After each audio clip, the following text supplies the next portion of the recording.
Flamingos. Video. Natur SelMcKenzie. Die Filmbilder wurden in Patagonia gedreht. Flamingos. Die Flamingos, Phoenicopteriformes, Phoenicopteridae, sind eine Ordnung und Familie der Vögel. Kennzeichnend für alle Arten sind das mehr oder weniger intensiv rosafarbene Gefieder sowie der hochspezialisierte Schnabel und der Zungenapparat. Der Schnabelrand weist eine Lamellenstruktur auf, die zusammen mit der Zunge einen Filterapparat bildet, mit dem Flamingos Plankton aus dem Wasser filtern können. Die Familie umfasst je nach Sichtweise 5 bis 6 Arten. Alle Flamingoarten sind einander sehr ähnlich. Sie haben lange, dünne Beine, einen langen Hals und ein rosa Gefieder.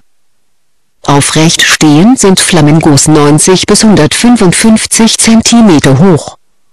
Der Geschlechtsdimorphismus ist gering, die Geschlechter sind gleich gefärbt, Männchen sind im Schnitt jedoch etwas größer als Weibchen. Im Verhältnis zur Körpergröße sind Hals und Beine bei ihnen länger als bei allen anderen Vögeln.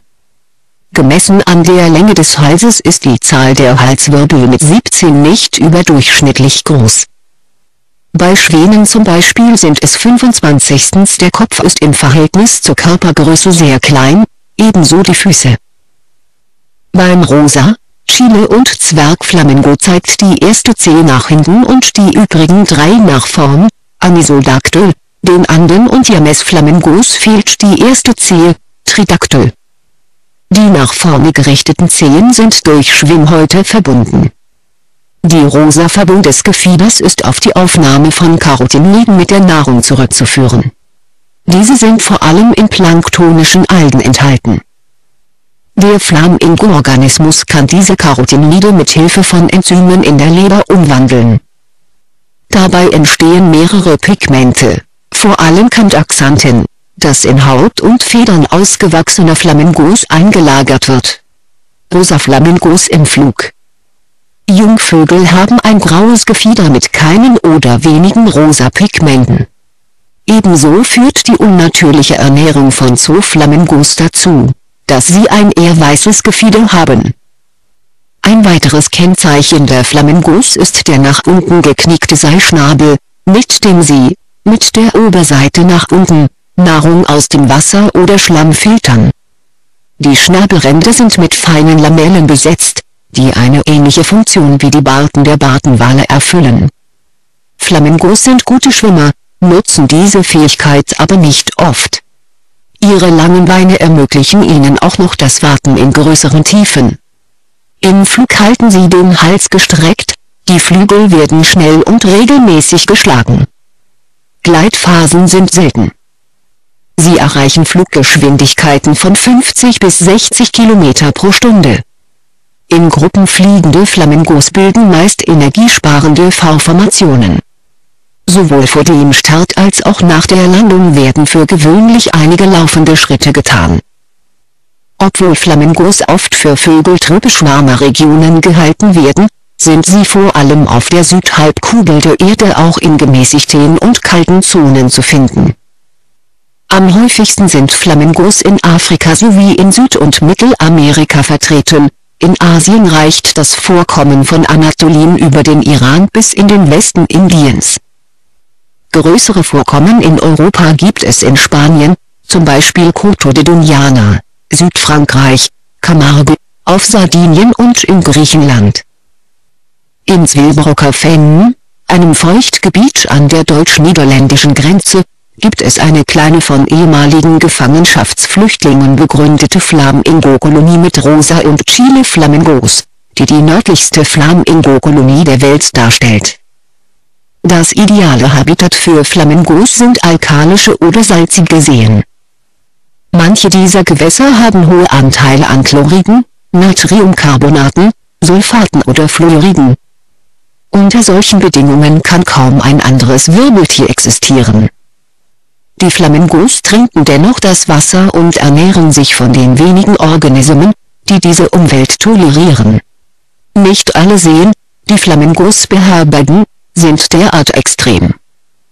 Vor allem für die großen Arten gilt, dass es einen Zusammenhang zwischen dem Fehlen von Fischen und der Anwesenheit von Flamingos gibt. Fische sind für Flamingos Nahrungskonkurrenten. Wo Fische zahlreich sind, fehlen Flamingos.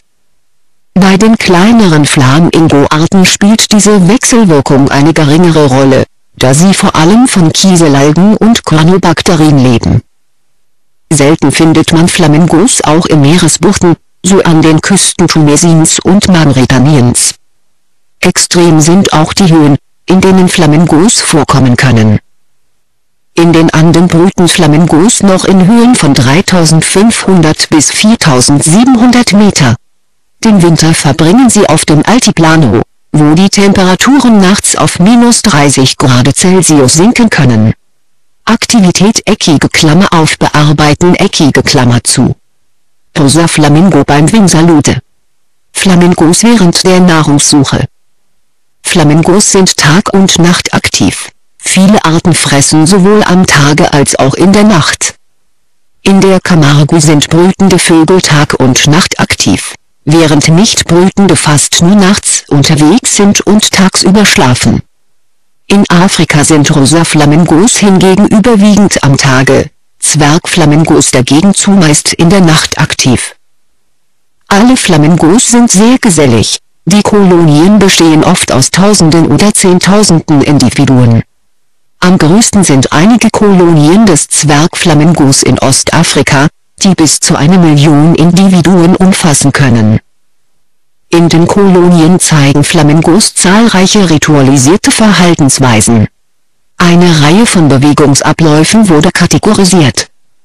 Die Nomenklatur stammt von dem Zoologen Phil Kahl und ist bis heute üblich eckige Klammer auf 1 eckige Klammer zu. Gelurcht-Posture, hierbei strecken Flamingos, die den Hals für gewöhnlich S-förmig gebogen halten, den Hals senkrecht empor.